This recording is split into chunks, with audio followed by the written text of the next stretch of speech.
Dear 2021 self, there was a fear in the early 2000s that the population of cities was growing too rapidly and the cities would not be able to cope with the predicted population increases. However, with the improvements in the internet making technology effective in rural areas, more people now live in rural areas, so cities were put under less pressure than predicted and have more green spaces for cities to grow. However, the world has a serious issue with an aging population, as medicine is so advanced, so death rates are falling around the world, and birth rates have not risen at the speed death rates are falling, so there are many old people and not enough young people to care for them. A major issue we are facing in 2050 is feeding the planet. Droughts, floods, hurricanes and tsunamis were the Earth's natural response to our ill treatment and disrespect of the planet, resulting in reduced crop yields and hence a lack of food.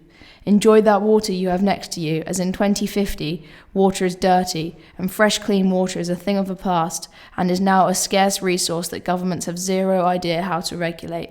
If change is not soon, water supplies could run dry forever. Climate change was a beast we could not tame as individual countries, so a global alliance was formed. They had a communist-like control that gave them the power to limit and permit an individual's impact on the climate. The program led to protests and riots when it was in its infancy, as people saw it as a violation of their human rights. However, these protests and riots were short-lived, as the Global Alliance was successful in reducing the human impact on climate change, so the support increased. But things are not all bad. We have successfully achieved zero-carbon internal travel. There are self-driving electric cars, which have of course reduced CO2 emissions, but have also reduced road traffic accidents, so people feel safer to ride bikes and take walks on the pavement. Instead of buses and trains, we now have electrical trams and Skyline shuttle pods that spread across the entire country. They are driverless and work via an app on our phones.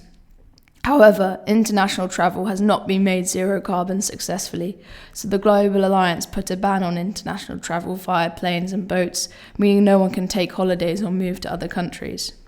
Things do change and are not as bad as people feared. However, things could have changed faster, improvements could have been made much quicker if more people got involved and we reacted faster. So take the climate issues you hear about seriously. Don't sit on the sidelines or brush them off as someone else's problems to deal with. Get involved and be part of the solution to solve this life-threatening problem.